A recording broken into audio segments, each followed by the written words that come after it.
خلينا متفقين ان مفيش بيت حاليا بيخلو من الموبايلات، ومفيش بيت برضه بيخلو من الانترنت، واللي بالتبعية بيكون موصول معاه شوية برامج كده تسلي بيها نفسك وتتواصل مع الناس اللي تعرفها وتخلص بيها شغلك ومصالحك. شوية البرامج دي تم وضعها تحت سقف واحد وغرض واحد، تحت مسمى وسائل التواصل الاجتماعي، السوشيال ميديا، واللي حاليا ما بقتش مقتصرة على الكام حاجة اللي قلت لك عليهم في الاول. مش التسلية والتواصل والشغل وكده، الموضوع بقى اكبر واخطر من كده بكتير. ولو هتقولي انت مكبر الموضوع وان دي مجرد برامج بنسلي بيها وقتنا وبنخلص عليها مصالحنا وما فيهاش الكلام ده كله، كمان انت شغلك كله عليها وجاي تقول لنا دي خطر، احب اقول لك يا صديقي انت في المكان الصحيح. انا في الفيديو ده جاي اوضح لك بس كام حاجه ممكن ما تكونش واخد بالك منهم، وبتتعامل مع البرامج دي بشكل طبيعي وعفوي. بس الجانب التاني والتحكم اللي بيحصل في اولادك واهلك واللي ما تعرفش عنه اي حاجه من خلال البرامج المسليه دي. انا احمد شحاته ودي قناه ببساطه، وفي الفيديو ده جايين نتكلم عن كام حاجه غلط كده بنعملها واللي بتستخدمها السوشيال ميديا عشان تتحكم في حياتك وحياه اللي حواليك. ومن غير ما اطول عليك كتير يلا بينا نبدا الفيديو. السلام عليكم ساكني القلوب، لو اول مره تشوفني يا ريت تشرفني باشتراكك في القناه عشان تدعم المحتوى المفيد ده، ولايك لو عجبك النوع ده من الفيديوهات، وقول لي في الكومنتس حابب نتكلم عن ايه في الفيديوهات اللي جايه. تعرف يا صديقي ان الاحصائيات بتقول ان 79% من الناس اول حاجه بتعملها اول ما تصحى من النوم انها تمسك تليفونها؟ في الغالب انت واحد منهم. طب سيبك من دي، في سنه 2011 الدراسات اثبتت ان الشخص الطبيعي بيفتح تليفونه يشوف الرسائل اللي بتتبعت له حوالي 34 مره في اليوم، وحاليا الاحصائيه دي بتقول ان المعدل ده وصل لفوق ال 250 مره في اليوم. انت متخيل الرقم؟ التحكم في العقل البشري سهل جدا، هو بس محتاج محفز، برنامج جديد، ميزه جديده، حاجه جديده بتحسس الانسان انه ذو قيمه واهميه، واللي حاليا بقت شبه اساسيه في اي تليفون جديد بتشتريه. اللي هو انت عايش حياتك من غير فيسبوك وانستجرام ازاي يا معلم؟ كونك انسان ده في حد ذاته يجعل عندك قابليه انك تقتنع باي حاجه في اي لحظه، وايا كانت ثقافتك او لغتك او عقليتك. والموضوع كله مش معتمد على انك واعي كفايه وفاهم اللي بيحصل حواليك ولا لا، الموضوع كله معتمد على كيفيه عمل العقل البشري في حد ذاته. كلام كبير مش كده؟ وعشان كده وسائل التواصل عشان تعرف تستغل حاجه زي كده بتعين ناس متخصصه تحت وظيفه الاتنشن انجينيرز او مهندسين الانتباه. الناس دي بتعمل دراستها في اماكن البارات والمقامرات والاماكن اللي بيبقى فيها البشر في اعلى مراحل سعادتهم، علشان يوصلوا للمرحله اللي يقدروا يتحكموا فيها بهرمونات الادمان والسعاده اللي عند الناس دي، ويربطوها بالاجهزه والبرامج بتاعتهم عشان تكون انت اللي بيتم التحكم فيك. والبني ادم بطبيعته ضعيف تجاه تقبل المجتمع ليه وراي الناس فيه، فانت لما تنزل صوره ليك على اي منصه تواصل اجتماعي فانت بتكون مستني الرساله اللي الفيسبوك او الانستجرام هيبعتها لك عشان يقول لك ان في حد عمل اعجاب للصوره، ويبدا تلقائيا يفرز عندك هرمون السعاده الدوبامين، واللي بيفرز برضه في حالات زي ادمان المخدرات والمقامره وغيره، يعني كله في طريق الادمان. وتبدا ترسم فكره ونمط عن نفسك انك جامد وشيك وفي اللذيذ منه، لمجرد ان حد ممكن ما تكونش تعرفه ولا يعرفك شاف الصوره وعمل لها لايك عادي. ده غير احلام الشباب دلوقتي انهم يبقوا انفلونسرز، والبنات كلها بقى حلمها تبقى موديلز. هنا بقى مهندس الانتباه يكون عمل شغله صح، واللي الدراسات اثبتت ان المكافآت اللي من النوع ده من اللايك والكومنتس وغيره بيكون تاثيرها على المخ اكبر من المكافآت الماليه بكتير. هو كلام محترم وكل حاجه، بس هات لي مكافآت ماليه وانا هبقى زي الفل. كل واحد فينا بيصحى من النوم بيبقى ليه طاقه محدوده كده يزق بيها اليوم، بيبقى عندك مشوار بقى او شغل او ايا كان اللي هياخد طاقتك دي، فهي حاجه هتعود عليك انت. واكتر حاجه بتستنفذ طاقه البني ادم، ومعظمكم هيتفق معايا في الحته دي، هي الجدال. حرفيا الجدال بياكل الطاقه وبيخليك مش عاوز تعمل اي حاجه غير انك تخلص الجدال ده وتنهي يومك على كده. وطبعا مش محتاج اقول انك استنتجت دلوقتي ان اكتر حاجه مثيره للجدال هو اللي بنتكلم عنه النهارده، وهي اكتر اماكن مصممه عشان كده فقط، هي السوشيال ميديا. حرفيا ممكن تلاقي الاف بل ملايين من الناس بتجادل في موضوع بالايام وهم ولا ليهم اي علاقه بيه، لمجرد بس انه ترند ومنتشر والناس كلها بتتكلم عليه، اللي هو اشمعنى انا. حرفيا طاقتك كلها ممكن تخلص في الكام ساعه اللي هيتسحبوا منك لمجرد انك لقيت جدال شغال فحبيت تكون جزء منه، لمجرد غرورك او حبك للمشاركه بدون ما يكون ليك دور فيها. وده اللي هيوصلنا للنقطه اللي بعد كده. اول ما تدخل نقاش في ترند معين او موضوع معين بيبقى في الغالب بسبب شخص مشهور عمل حاجه غريبه، عمل فرح كبير وصرف كتير، او اشترى عربيه غاليه جدا الناس كلها بتحلم بيها، او لاعب كمال اجسام جسمه ممتاز والناس كلها نفسها توصل لنص مستواه. حتى ما خدتش بالك من حاجه وانا بتكلم دلوقتي وبذكر الحاجات دي، انك بدات تقارنها بنفسك، بمستواك، بشغلك، بعربيتك العاديه او اللي مش موجوده اصلا، بجسمك اللي لما تبص له في المرايه مش بيعجبك. وبتوصل معانا لحظات بنقول ليه يا رب ما كانش عندي حياه زيه. او شبهه حتى. خدت بالك انك بدأت تقارن؟ ولو فكرنا بعض هنعرف ان اكبر سبب للامراض النفسية والاكتئاب هي المقارنة. السوشيال ميديا بشكل مباشر وغير مباشر بتحسسك كل يوم عن التاني انك دايما قليل ومش بتعمل اللي عليك ومقصر في كل حاجة، لانه ببساطة كل ما تكبر وتنجح في حاجة بتلاقي قدامك صورة لواحد احسن منك، فيديو لواحد جسمه وعربيته مستواه المادي اعلى منك، ودايما شايف حياتك مملة وملهاش طعم. ما انت لا بتخرج كل يوم في مطعم معين، ولا بتسافر كل اسبوع بلد مختلف، ولا بتعمل بودكاست، ولا عندك الرفاهية كل ده، والحاجات اللي بتشوفها قدامك كل مرة تقلب فيها على الموبايل. والشخص اللي دايما بيظهر يقولك انه عنده فلوس احسن منك وشكل احسن منك وكل حاجة عايش احسن منك، ما هو دايما الشخص ده موجود، ما هو طبيعي يعني محدش هيشارك خيبته. ناهيك بقى عن التشتت وعدم التركيز اللي وصلنا له، واللي اثبتت الدراسات ان التشتت بيقلل التركيز، وبعد ما كان معدل الوقت اللي البني ادم الطبيعي يقدر يركز فيه هو 90 ثانية، حاليا وصل لأقل من 15 ثانية. فأنت بتتكلم في عدم قدرة المدمن على مواقع التواصل إنه يتعايش مع العالم اللي حواليه من أهل وشغل ومجتمع بشكل طبيعي، وتأثير ده طبعا على ذاكرتك ووعيك وإلى آخره، وهيعيش حياته كلها مشتت وتايه في كمية الحاجات دي واللي ما كانتش هتشكل ليه أي ضرر لو ما كانش عارفها. نيجي بقى لنقطة مهمة جدا، هو أنا إزاي أول ما بدخل البرنامج ده مش بعرف أخرج منه؟ لا، وكمان ده بيبقى عارف أنا بحب أتفرج على إيه وإيه اهتماماتي وتفاصيلي اللي محدش بياخد باله منها. الموضوع ده يا صديقي ببساطة تحت مسمى الالجوريزم، الخوارزميات اللي بتشتغل وبتتبني عليها التطبيقات دي. ببساطه كده انت بمجرد دخولك تطبيق زي ده وتقليبك عليه وتفاعلك مع المنشورات اللي بتظهر لك والمنشورات اللي وقفت عليها والمنشورات اللي عديتها والحاجات اللي شاركتها باللايك والشير، كل ده بيكون متسجل ومعمول له مؤقت كده وساعه بتحسب كل حاجه انت بتعملها من اول فتحك للبرنامج لحد وقوفك على البوستات فقط حتى من غير ما تتفاعل معاها. ناهيك بقى عن موقعك الحالي والصور اللي بتنزلها والحاجات اللي بتشاركها مع الناس، وكل ده بيتم تسجيله وتحليله. ومن هنا يا صديقي بيبدأ يحدد شخصيتك واهتماماتك وسلوكياتك وتفاصيل كتير جدا يقدر من خلالها انه يخليك قاعد على البرنامج ده بالساعات بدون ما تزهق او تشوف حاجة ترخم عليك تخليك تقفل البرنامج وتخرج. وحتى لو خرجت وغبت فترة هيبدأ هنا يظهر المشتت والمحفز اللي بعد كده، وهي الاشعارات. هيبدأ يبعت لك رسائل عن ناس يمكن تكون اول مرة تشوفهم وما تكونش عامل لهم متابعة اصلا، بس هيبعت لك اخبار وصور وفيديوهات عنهم علشان بس يثير انتباهك ويخليك تتحفز انك تدخل وترجع تاني لنفس الساقية. الخوارزميات بقى يا صديقي، وحرفيا بقى الادمان على السوشيال ميديا وصل لمرحلة اننا بقينا نخاف نبعد عنها خوفا من ان حاجة تفوتنا، وبقينا بنتضايق من الاماكن اللي ما فيهاش واي فاي والطيارات واي حاجة بندخل فيها وما بيكونش فيها انترنت. واول حاجة بقينا بنسأل عليها لما ندخل مطعم او نروح زيارة لحد صاحبنا،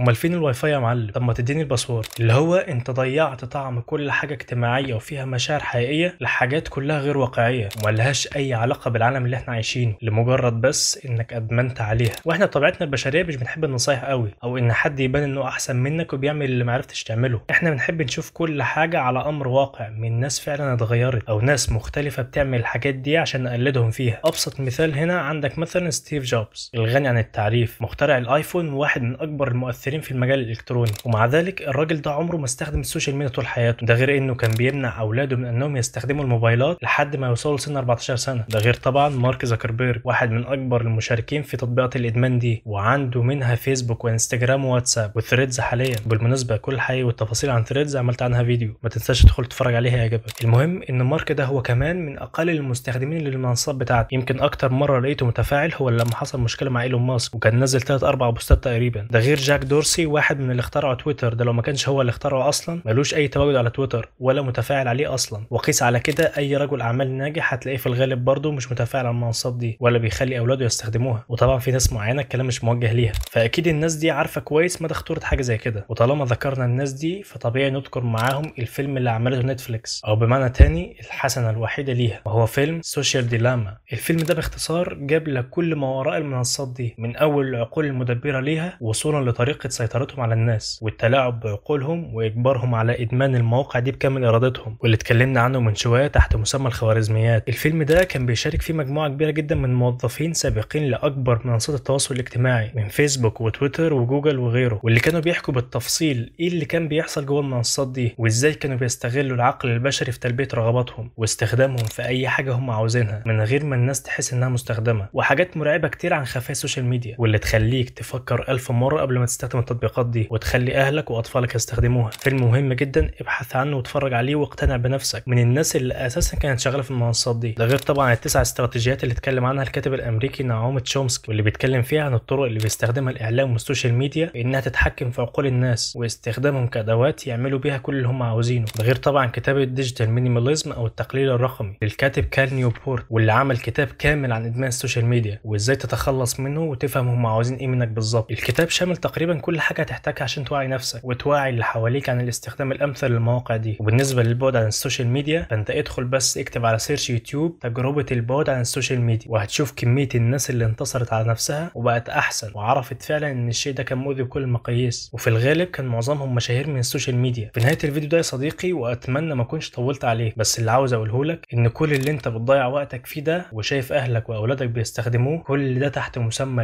الوهم اللي كلنا محتاجين نفوق منه ونخرج نفسنا من عبوديه المنصات دي. انا مش بقول لك انها وحشه وهتدمر حياتك، لانك انت هنا المتحكم فيها وانت اللي بايدك تستفيد منها او تخليها تتحكم فيك وتسوقك زي ما هي عاوزه. ما تنساش تشترك في القناه لو لسه ما اشتركتش، وتفعل زر الجرس، وتقول لي في الكومنتس انت بتستخدم السوشيال ميديا ازاي. اشوفك في فيديو تاني، سلام.